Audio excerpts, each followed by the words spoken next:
오늘은 한 해를 마무리하며 하나님께 감사하는 추수감사 주일인데 올 한 해도 여러분들 참으로 쉽지 않은 시간을 지금까지 보내시고 이 자리에 함께 앉아 계시는데 누군가는 건강으로 또 누군가는 자녀로 또 누군가는 경제적인 어려움과 또 관계적인 어려움들로 마음의 낙심과 좌절과 여러 힘듦이 있었음에도 불구하고 지금 오늘 이 자리까지 여러분들 참 잘 오셨습니다. 그러나 이런 아픔과 어려움들이 있었음에도 불구하고 그 모든 것들을 다 뒤로 하고 오늘 이 자리에 이렇게 앉아서 예배의 자리에서 하나님 감사합니다 라고 고백할 수 있는 것은 우리 안에 여전히 하나님의 은혜와 그분의 다스림과 통치하심이 있기 때문이라 저는 믿고 확신합니다. 우리는 모든 것이 완벽해서 감사하는 것이 아니라 하나님이 우리를 포기하지 않으셨기 때문에 감사할 수 있는 자들인 거죠. 여러분 성경에서 계속해서 말씀해 주시는 건데 하나님께서 우리 가운데 감사하라 말씀하시는 그 이유는 어떤 일의 결과나 또 우리 가운데 하나님의 은혜와 복이 넘쳐나고 있기 때문에 감사하라 말씀하시는 게 아니라 당신과의 그 관계 안에서 감사하라고 계속 우리 가운데 말씀해 주고 있죠. 여러분들이 이 사실을 잘 이해하고 깨닫고 있다면 상황이 어떠하든지 그 하나님이 나의 좋으신 아버지가 되시고 지금도 여전히 나를 붙들고 계시기에 우리의 상황과 상관없이 우리는 하나님께 감사할 수 있게 될 것입니다. 따라서 추수감사주일 한 해를 돌아보면서 올 한 해 동안 나에게 어떤 일이 있었는지 생각해 보면서 감사하는 절기로 주일 예배로 우리는 지금 이 예배를 드리고 있지만 우리의 결실만이 아니라 하나님과의 그 관계 안에서 우리의 모든 감사를 이 시간에 온전히 올려드릴 수 있기를 주님의 이름으로 축원드립니다. 여러분 상황이 좋아서 하는 감사는 세상 사람들, 예수 안 믿는 세상 사람들도 누구나 다 할 수 있는 감사죠. 그러나 하나님과의 그 관계 안에서 예수님과의 그 관계 안에서 감사하는 것은 오직 믿음이 있는 그리스도인들만이 할 수 있는 감사입니다. 오늘 제가 여러분들에게 읽어드렸던 이 골로새서 본문이 이를 굉장히 잘 보여주고 있습니다. 바울이 골로새서를 썼죠. 바울이 골로새서를 써서 골로새 지역에 있는 성도들에게 지금 이 편지를 보냅니다. 그런데 여러분 바울이 이 골로새서를 쓸 당시에 그의 상황이 좋지 않아요. 골로새 교회 성도들이 이 편지를 받을 때 골로새 교회 성도들의 상황도 좋지 않습니다. 양쪽 다 상황이 좋지 않은데 여러분 오늘 말씀을 읽어보면 바울은 감사하라고 얘기하고 있죠. 바울은 지금 로마 감옥에 갇혀서 이 편지를 쓰고 있는 중입니다. 여러분 더 이상 설명하지 않아도 알겠죠. 2000여 년 전에 로마 감옥 생각해 보십시오. 여러분 그 감옥에 갇힌 바울이 지금 골로새서 이 편지를 쓰면서 감사하라고 얘기하고 있다고요. 골로새 교회 성도들의 상황은 어떻죠? 골로새 교회 성도들의 상황은 교회 안에 거짓 가르침이 만연되면서 서로 다투고 분쟁하고 있는 중입니다. 교회 안에 심각한 문제가 생겨났어요. 그런데 바울은 그들 향해서 또 뭐라 얘기하고 있죠? 감사하라고 얘기하고 있어요. 여러분 상황적으로 생각해 보세요. 바울의 상황이 감사할 수 있는 상황입니까? 로마 감옥에 갇혀 있는데요. 골로새 교회 성도들의 상황이 감사할 수 있는 상황인가요? 서로 교회 안에서 다투고 싸우고 있는데요. 여러분 그러나 바울은 이런 모든 상황들을 다 알고 있음에도 불구하고 감사하라 얘기합니다. 내 형편이 아니라 예수의 은혜를 바라보고 내 마음의 불안이 아니라 그분 안에 평강이 넘쳐 나는 것들을 의지하고 여러분 그래서 우리는 이 모든 것들을 굳게 믿고 의지하고 나가면 모든 상황 가운데서 감사할 수 있다는 것이죠. 저와 여러분들 안에 이 은혜가 동일하게 넘쳐나고 있다면 우리의 삶 가운데 억지로 감사하는 게 아니라 모든 상황 가운데서 자연스럽게 하나님 앞에 감사할 수 있게 될 겁니다. 여러분 저와 여러분들은 오늘 방금 읽었던 이 골로새서 본문을 가지고 바울이 지금 새 생명을 얻은 골로새 교회 성도들에게 감사하라고 다시 충고하고 권면하고 있는데 왜 어떻게 감사해야 하는지에 대해서 함께 말씀을 나누려고 합니다. 여러분 바울이 하고 있는 이 권면은 단순히 감사를 위한 조건이 아니라 이런 조건이 갖추어지면 너희들이 감사할 수 있을 거야 이게 아니라 그냥 그리스도인의 삶의 방식으로서 감사를 얘기해 주고 있어요. 저와 여러분들이 오늘 말씀을 통해서 그 감사를 온전히 받아들이고 여러분들이 하나님 앞에 온전한 마음으로 감사할 수 있기를 주님의 이름으로 축원드립니다. 여러분 오늘 설교 제목처럼 감사는 그리스도의 다스림에서 시작됩니다. 그리고 그리스도의 다스림으로 완성되는데 그러면 그리스도의 다스림 가운데 감사를 시작하려면 어떻게 하면 되는지 말씀을 이제 나누어 보겠습니다. 첫 번째로 그리스도의 다스림 가운데 감사가 시작되려면 그리스도의 평강이 우리 마음 가운데 넘쳐나야 합니다. 여러분 바울은 지금 골로새 교회 성도들에게 무엇보다도 먼저 그리스도의 평강이 너희 마음을 주장하게 하라고 권면하고 있습니다. 여러분 이 말씀은 단순히 마음의 평안을 느끼라는 심리적인 조언이나 심리적인 상담 수준의 그런 말이 아닙니다. 여기서 말하는 평강은 그리스도의 통치, 예수님의 그 다스림과 통치 가운데 하나님과의 모든 관계들이 우리가 온전하게 회복되어졌잖아요. 그로 말미암아 우리 가운데 평강이 주어졌는데 그 평강을 누리라 말씀하고 있는 것입니다.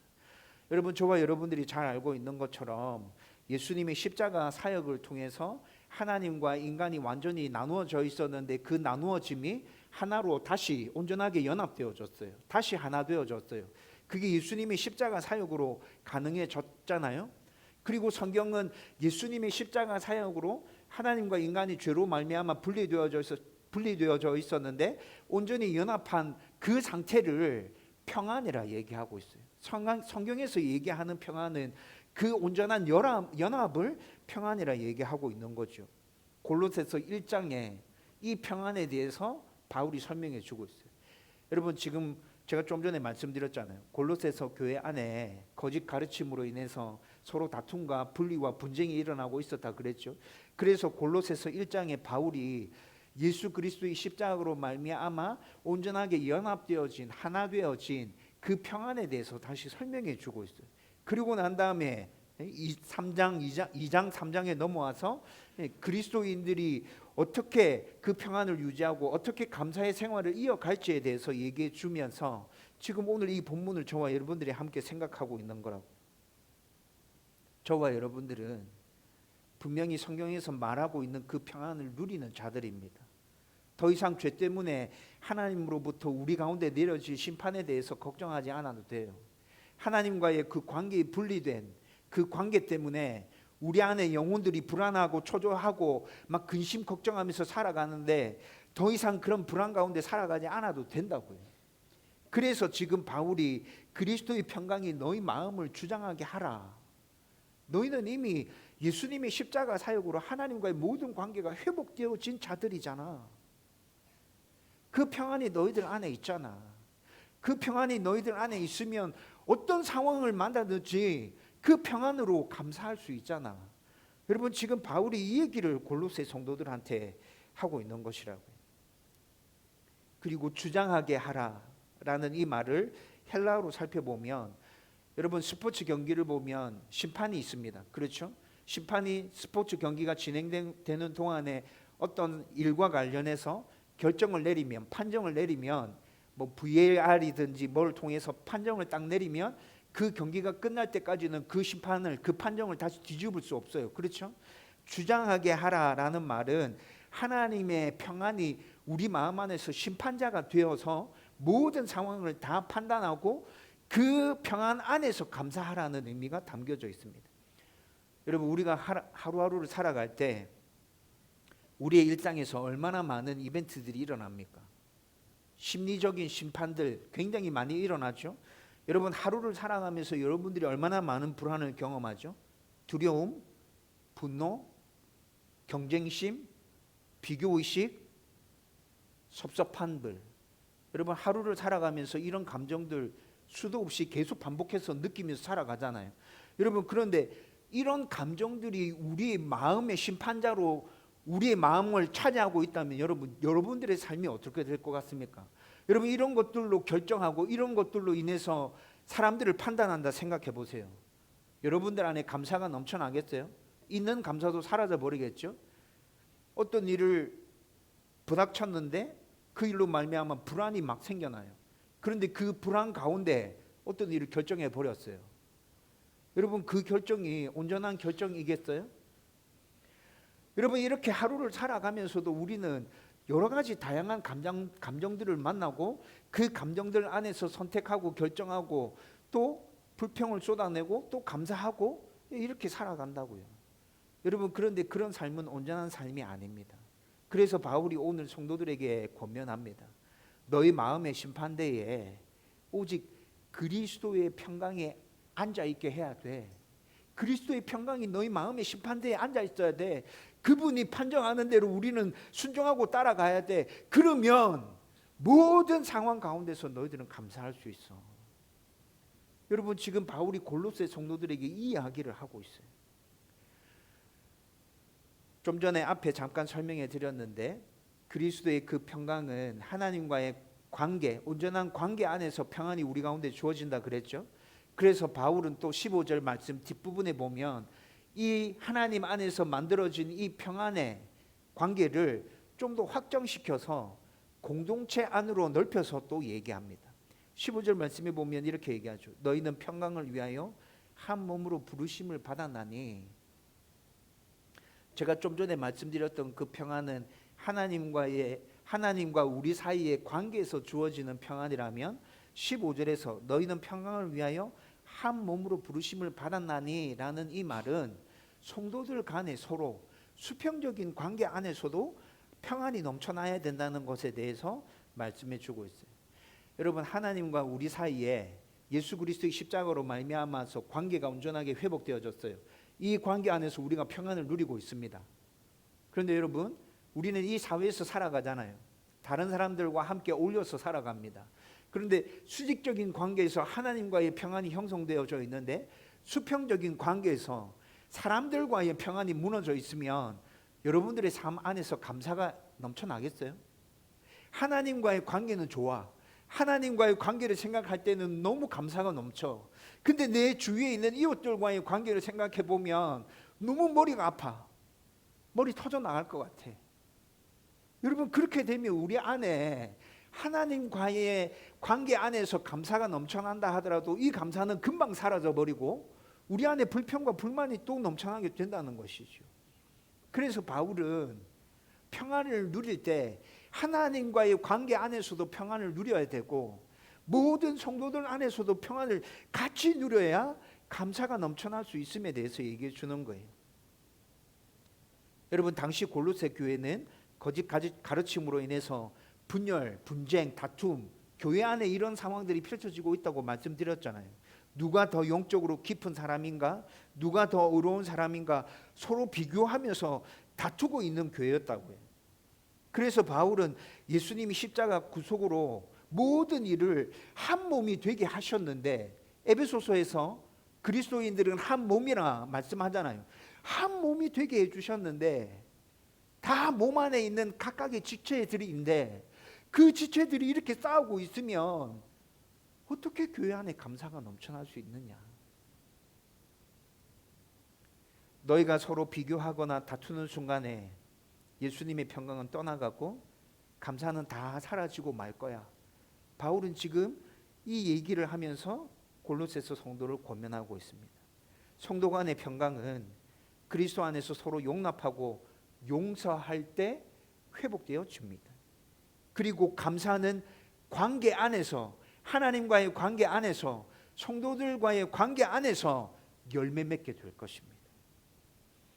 내가 누군가를 용서하지 못하면 감사는 입술에 머물 뿐 우리의 마음에 진정으로 뿌리 내리지 못할 거예요.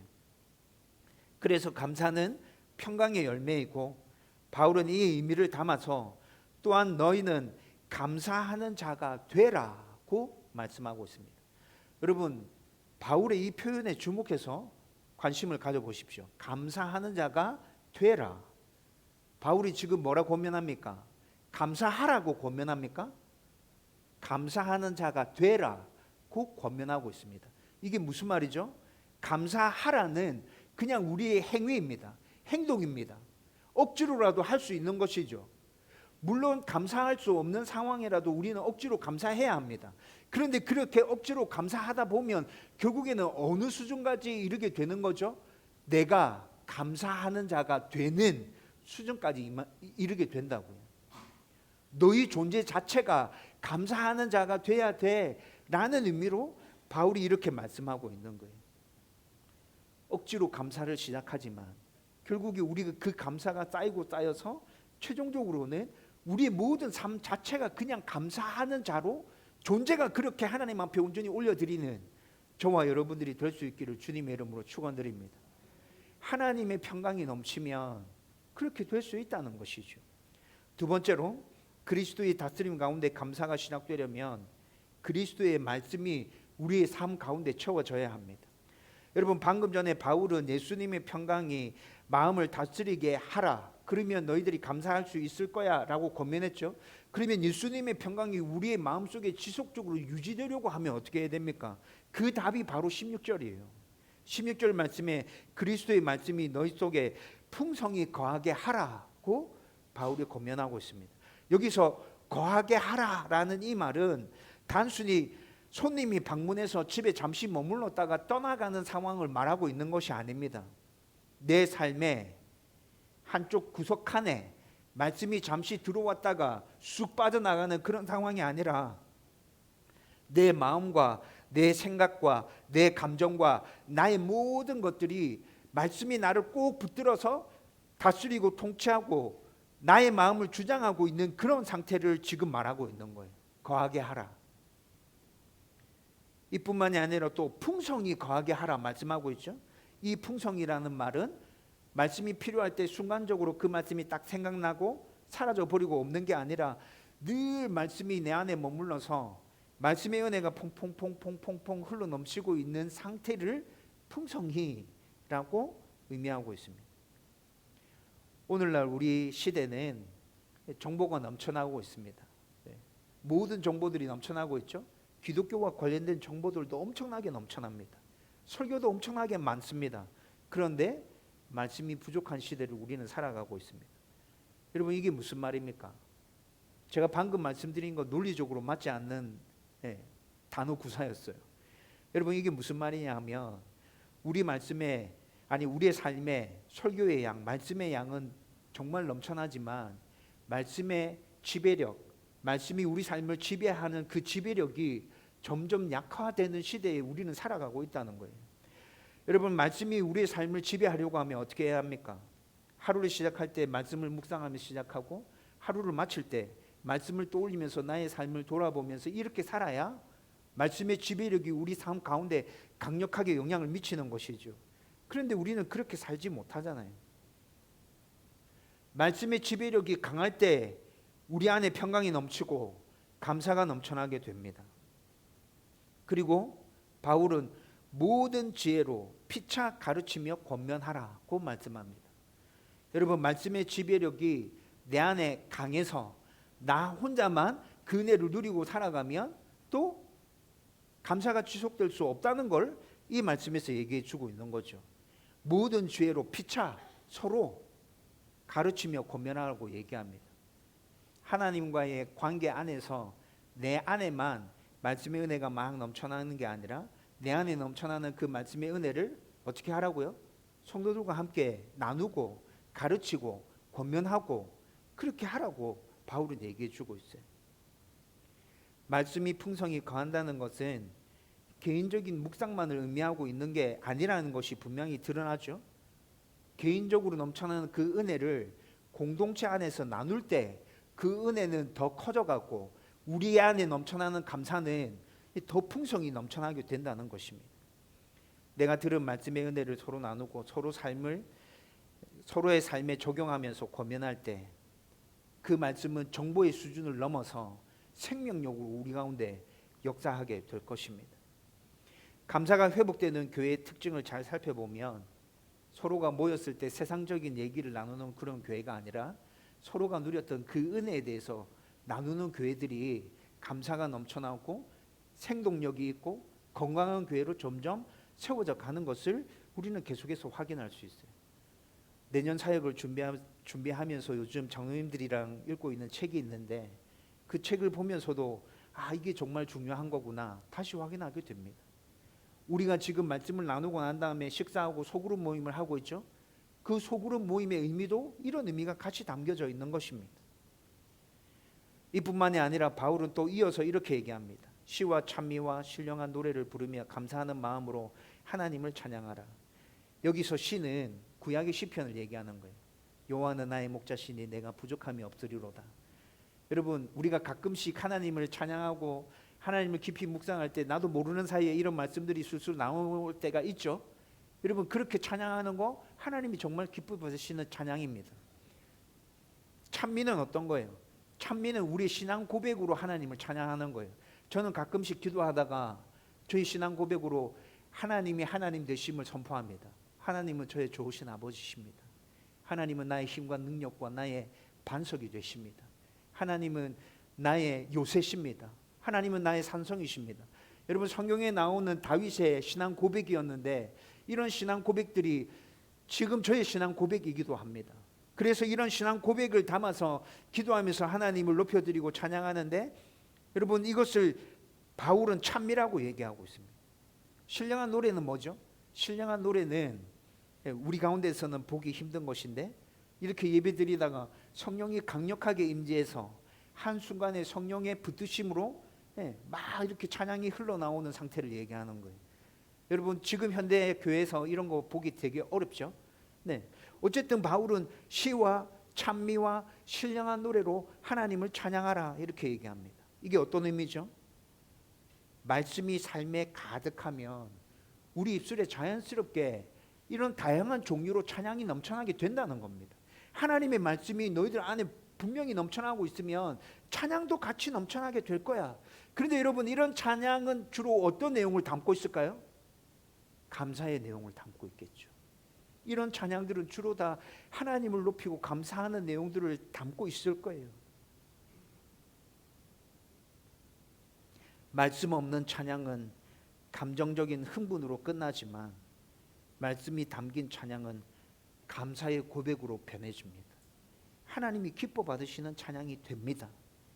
감사절의 찬양이 진짜 감사가 되려면 가사나 리듬보다 그 말씀의 의미가 내 마음에 자리 잡고 있어야 되죠. 그럴 때 찬양은 단순한 음악이 아니라 우리의 신앙 고백이 되고 온전한 감사로 하나님께서 기뻐 받으시는 찬양의 제사가 될 것입니다.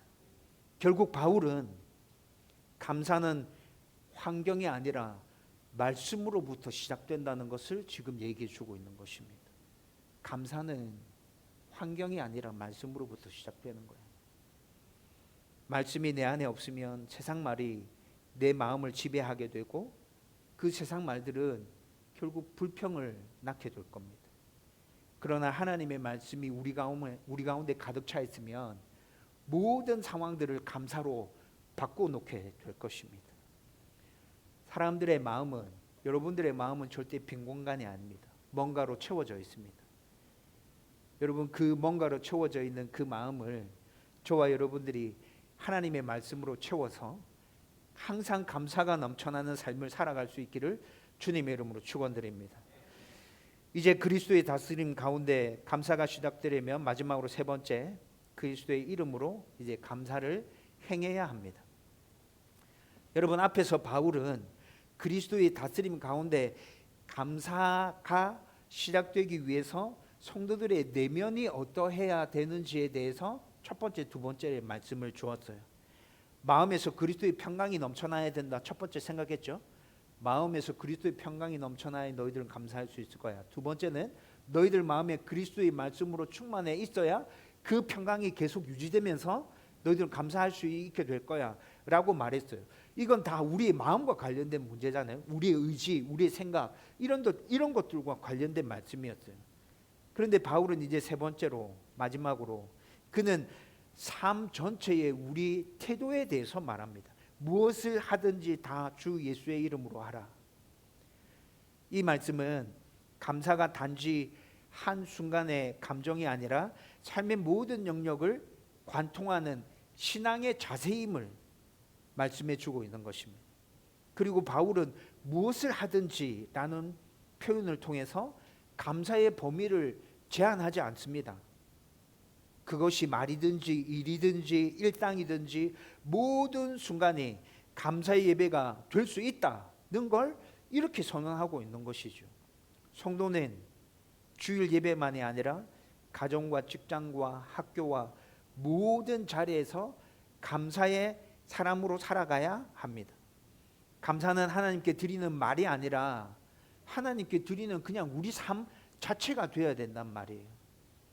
우리가 밥 먹고 운전하고 일할 때 하나님을 의식하고 그분의 이름으로 행하는 그 모든 일들이 감사로 드리는 예배다. 여러분들 이렇게 생각하고 그 모든 일들을 행하십시오. 그리고 예수의 이름으로 한다, 예수의 이름으로 하라고 말씀하고 있는데, 이 말의 의미는 그분의 성품과 그분의 권위와 그분의 뜻을 따라서 감사를 행해라 라고 말씀하고 있는 거예요. 여러분, 고대 사회에서 이름은 어떤 의미였죠? 그냥 단순히 어떤 사람을 칭하는 그냥 호칭 정도로 이름이 불려진 겁니까? 고대 사회의 이름은 그런 게 아니었어요. 그 사람 본질 자체였습니다. 그러므로 예수의 이름으로 한다는 것은 내 뜻과 내 의지를 내려놓고 그분의 성품과 그분의 목적에 일치된 삶을 살아가면서 감사한다는 걸 의미하고 있는 거예요. 감사는 나의 감정에서 나오는 것이 아니라 예수의 이름에서 나오는 신앙의 표현인 것입니다. 그분과 동행하면서 그분의 이름으로 살아갈 때 감사하는 것은 굉장히 자연스러운 호흡처럼 그렇게 바뀌게 될 것입니다. 또 바울은 그를 힘입어서 하나님께 감사하라 이렇게 말씀하고 있죠. 감사는 우리의 노력으로 계속해서 이어질 수 있는 게 아닙니다. 처음에는 억지로라도 감사해야지라고 생각하고 우리의 의지를 들여서 감사할 수 있습니다. 그런데 그 감사가 계속해서 유지되려고 하면 그를 힘입어서, 예수님을 힘입어서 감사해야 그 감사가 계속해서 이어질 수 있다는 것을 얘기해 주고 있는 것이죠. 예수님의 능력이 우리 안에서 역사할 때 감사는 단순한 감정이 아니라 하나님께 올려드리는 삶의 예배가 될 것입니다. 우리가 하는 모든 말이 하나님 안에서 빚어지고 또 모든 행동이 하나님의 이름을 높이고 그 결과 하나님께 감사로 돌아갈 때 그것이 바로 우리의 삶의 예배가 된다는 것이죠. 감사절에 하나님께 드리는 예물이나 다양한 봉사보다 하나님께서는 이렇게 온 마음을 다하여 올려드리는 그 감사를 기쁘시게 받아주실 것입니다. 저와 여러분들이 이 말씀들, 오늘 나눈 이 말씀들을 생각하면서 내 마음 안에 하나님의 평강이 넘쳐남으로 인하여 감사의 삶을 살아갈 수 있기를 소망하는, 그리고 또 말씀이 충만하게 넘쳐나서 지속적으로 그 평강을 유지해 갈 수 있기를 소망하고, 그리고 직접적으로 내 삶의 행동 가운데 감사의 삶을 살아가야겠다 결단하는 저와 여러분들 되기를 주님의 이름으로 축원드립니다. 이제 말씀을 정리하려고 합니다. 여러분, 오늘 설교의 제목처럼 감사는 결국 그리스도의 다스림에서 시작됩니다. 하나님의 다스림 가운데 우리의 감사가 온전하게 시작될 수 있다고요. 그리고 그 다스림 가운데 우리의 감사는 완성되어질 것입니다. 감사는 평강이 넘치는 마음에서 피어나고 또 말씀이 채워진 생각에서 자라게 될 것이고 예수의 이름으로 행하는 삶에서 열매 맺게 될 것입니다. 여러분, 성경에서 이런 감사를 제일 잘 보여주는 이들이 빌립보 감옥에 갇혀 있는 바울과 실라였습니다. 여러분, 사도행전 16장 말씀에 보면 바울과 실라가 빌립보에서 복음을 전하다가 매를 맞고 감옥에 갇히는 일들이 기록되어져 있죠. 그들은 죽을 만큼 심하게 매를 맞고 기절했습니다. 등에는 아주 깊은 채찍 자국이 선명하게 새겨져 있고 두 발은 아주 차가운 착고에 채여서 그 감옥에 그렇게 버려져 있습니다. 여러분, 상황이 이르면 여러분들 감사할 수 있나요? 바울과 실라 지금 뭐 하다가 이렇게 된 거죠? 복음 전하다가, 전도하다가. 여러분 상황이 이렇다면 누구도 감사할 수 없잖아요. 원망과 불평이 막 일어나잖아요. 하나님 도대체 왜 이렇습니까? 전도하다가 지금 하나님의 은혜와 복은 풍성하게 누리지 못할지언정 이게 무슨 날벼락입니까? 여러분 이런 말 당연하게 나오는 거 아닌가요? 그러나 그들은 한밤중에 정신이 깨어서 하나님께 기도하고 찬송했습니다. 여러분 이들이 한 찬송은 주로 감사의 내용이 담겨져 있었겠죠? 저는 그렇다 생각합니다. 깨어나서 감사하고 찬송한 거예요. 그랬더니 지진이 나고 옥문이 열리죠. 그들의 감사는 환경에서 나온 것이 아니라 그리스도의 다스림 아래 있는 마음에서 나왔습니다. 평강이 그들의 마음에 넘쳤고 말씀이 그들을 붙들었고 그리스도의 이름이 그들의 입술을 지배하고 있었기 때문에 그 상황 가운데서도 그들은 이렇게 감사할 수 있었던 것이죠. 그리고 이렇게 감사했을 때 그 찬양이, 그 감사가 감옥을 무너뜨리는 능력으로 그들의 현실 가운데 나타나게 된 것입니다. 여러분 기억하십시오. 감사는 상황을 바꾸는 능력이 아니라 나를 다스리는 주님께 시선을 돌리는 믿음의 반응입니다. 여러분들이 감사한다고 해서 상황이 순식간에 바뀌어지는 게 아닐 겁니다. 여전히 어렵고 힘들 거예요. 그런데 감사하는 그 순간에 여러분들의 시선이 상황을 바라보고 있는 게 아니라 하나님을 바라보게 될 것입니다. 지금 상황이 감사할 수 있는 상황인가가 아니라 지금도 그리스도께서 나를 다스리고 통치하고 계시는가, 하나님이 내 삶을 붙들고 계시는가, 여러분 우리의 시선이 거기에 주목되게 될 것이라고요. 우리의 시선이 그렇게 꽂히게 되면 우리는 모든 상황에서 하나님께 감사할 수 있게 됩니다. 하나님을 찬양할 수 있게 되죠. 내 마음의 심판대에 그리스도의 평강이 있다면 불안 속에서도 우리는 감사할 수 있습니다. 내 생각 속에 그리스도의 말씀이 풍성히 거한다면 원망 대신에 저와 여러분들의 삶 가운데 찬양이 풍성하게 넘쳐날 것입니다. 내 행동이 그리스도의 이름으로 행해진다면 우리의 삶 전체가 온전한 예배로 하나님 앞에 올려드리게 될 것입니다. 그래서 감사는 예배자의 가장 확실한 증거입니다. 여러분들이 예배자가 맞습니까? 삶에서 어떻게 감사하고 계십니까? 감사하는 사람은 이미 하나님이 다스리고 계신 사람이 분명히 맞습니다. 추수감사주일인 오늘 우리의 감사가 단순한 절기의 감정이 아니라 예수님 통치의 신앙 고백이 되기를 바랍니다. 오늘 하나님 앞에 이렇게 결단하며 다시 굳건한 마음으로 나가십시다. 주님, 제 마음의 왕자를 다시 주님께 내어드립니다. 제 안에서 평강으로 다스리시고 말씀으로 채우시며 주님의 이름으로 감사하며 살아가게 하여 주옵소서. 네. 오늘 우리의 감사가 하나님께 향하는 고백이 되고 그 고백이 다시 세상을 살리는 복음의 노래가 되기를 주님의 이름으로 축원드립니다.